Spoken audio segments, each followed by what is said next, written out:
Hello, Toby here. In this video, I'm going to be talking more about ways to work with imagery in a card play process, largely talking about working with symbols, the symbols in an image, and personal associations to those images. In my previous video on the card play process, I kind of talked more generally about the idea of thinking relationally in terms of how we relate to the images and how elements within the image relate to one another, right? So how I relate to this image, what my personal associations are to really any element here, and even to the relationships among the elements in the image, right? So how are these figures related to one another? How are they related to the earth, to the land, to what they're doing? How is the tree related to the other trees? I mean, there's just so many ways to go when we think relationally. But today I'm going to focus more, like I said, on symbols and associations.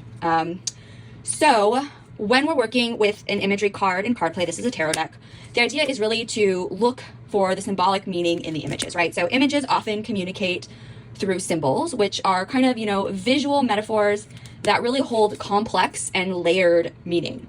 So if we consider a concept of forgiveness, each person might visualize it differently depending on their own life experiences. So if you and I were both working on the theme of forgiveness, we might choose entirely different image cards to represent it, and yet each one would be very valid. So maybe to one person, this represents forgiveness. There's forgiveness of self, forgiveness of other.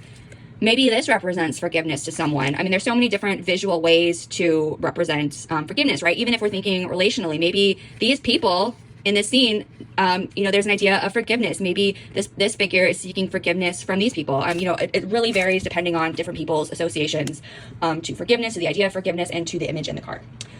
So taking a step back from imagery, language as a whole is symbolic, right? So I can put this word, this is one of my concept cards that I made, tree, right? I put that there.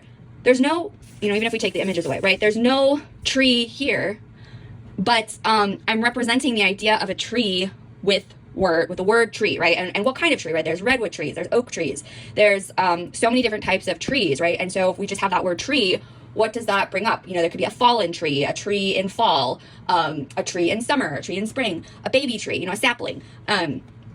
It becomes a container of a concept, right?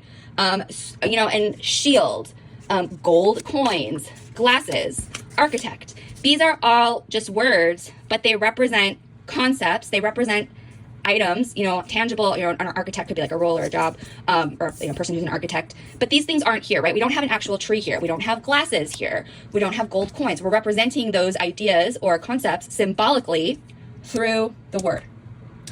So imagery can also reflect abstract concepts through visual elements, right? So, for example, your ex-partner might not exactly be represented in an image unless you're, working with photographs of them, but the emotional landscape or the dynamic of that relationship might be represented symbolically, like maybe, with the distance between figures. These figures are close. This person is like climbing away from this figure, or some other type of metaphor, like a stormy sky or a broken object or, some kind of a rainbow.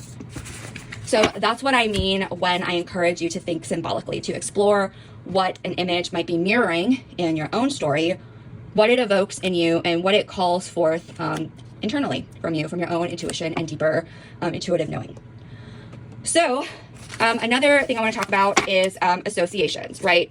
So if I put, let's see, this is another concept card, right? So forest, and what comes up for you from that word, right? A specific memory, a feeling, maybe thoughts of exploration or depth, maybe fear. That's the power of association. So a word or an image can trigger an entire inner landscape. And what if I put smoke with forest, right? Maybe now it's like fear and concern, right? Or feather and forest, right? That's kind of it just kind of evokes this inner process, right? So as another example, think about the word Disneyland. For some people, that might evoke joy or nostalgia, childhood dreams. For other people, it could bring up overstimulation or disappointments or even critique of consumer culture. It's really, any of these words are just strings of letters. And of course, these are all in English, but they represent a full experience, right? One that is shaped by your background, emotions, beliefs, learning, sociocultural identity, and we can symbolize an entire experience along with hopes and dreams in one word, right? So words and images, when we're working with cards, function in the same way.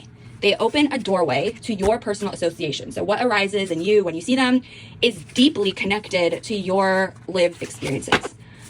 There's a Talmudic idea about dream analysis that I've seen attributed to the writer Anay Nin as we don't see things as they are, we see them as we are. And so what we notice and how we interpret it reflects who we are if we are willing to look.